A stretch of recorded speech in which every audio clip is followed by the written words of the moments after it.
Top of the hour, we get you the latest developments that have taken place in the last few hours, where U.S. President Donald Trump has warned that Washington was ready to respond if Tehran struck back. In a series of tweets, Trump said that U.S. has already identified 52 Iranian sites representing 52 American hostages taken by Iran many years ago.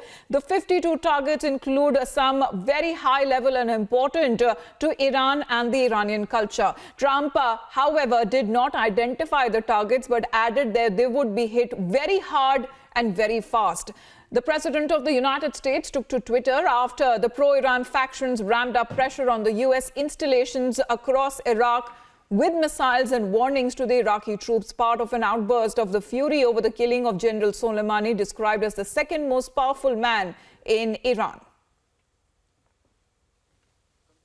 Meanwhile, the United States has justified its airstrike that killed General Qasem Soleimani, claiming that the latter was orchestrating imminent attacks on American and Iraqi lives, where the U.S. Secretary of State Mike Pompeo posted a message on social media describing Soleimani's role in overseeing murderous crackdown on 2019 Iran protests. Here's what he said.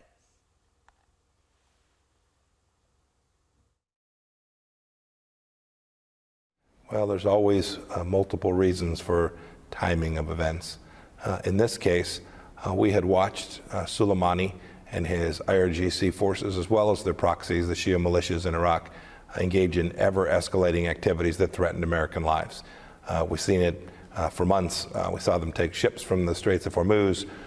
We saw them engage in activities that led to the downing of a United States UAV. And then, in the end of December, we saw them take what would have been maybe the 10th or 15th strike, this time killing an American contractor. The escalation was taking place. We needed to stop that. This was all happening as a result of the orchestration of the terrorist Soleimani. So we had a need. Second, we were watching. And Soleimani was planning future attacks that might have resulted in the death of dozens or hundreds of American citizens, as well as many Iraqis, many Muslims, people of Shia faith or Sunni faith. We would not allow that to happen, and so we did everything we could to disrupt it. So we continue to do that work, but last night we took the strike that took down the man that was orchestrating and leading the charge to conduct these imminent attacks. It's sad, it's hypocritical. In fact, I would describe it as evil. Not allowing parents to mourn the death of their child, especially when it came at the hands, oftentimes, of organizations led by Qasem Soleimani. That is, he was responsible for the death of those people, and the leadership wouldn't allow them to mourn. And now this evil man, this terrorist, Mr. Soleimani, he's going to get 3 days. That's not right. It's inconsistent with what we all know to be the right way to treat human beings, but sadly it's reflective of the nature of the way the Iranian regime has behaved for far too long. You know, I've been talking about this for an awfully long time. We love the Iranian people. We hear the Iranian people. We support the Iranian people. I know that the protests against the death of Soleimani aren't what the Iranian people really believe. I know that in the end, most Iranian people are glad that this terrorist is gone, because he not only impacted their fellow Muslims around the world, but he was responsible for the very protest attacks on the people of Iran. He was responsible for the besieged forces that were moving. He was driving that. He understood that if the people of Iran's voices could be heard, it threatened his very existence. And so my message for the people of Iran is very clear. Demand what is rightfully yours. The dignity that comes from the fact that you're a human being, the freedom to live, the freedom to worship in the way you choose. Demand those things.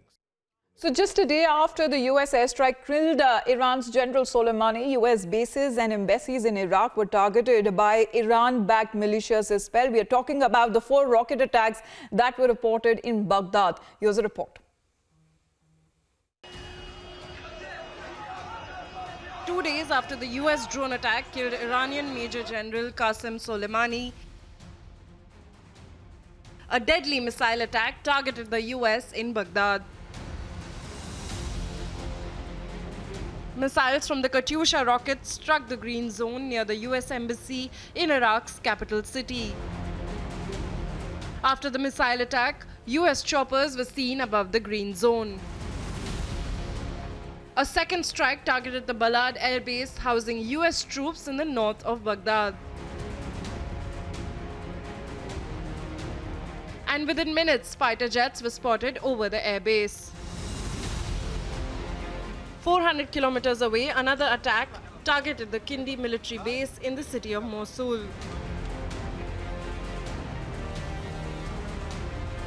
With fears of further escalation of tensions, the world has its eyes set on the next move of US and Iran. Bureau Report, Republic TV.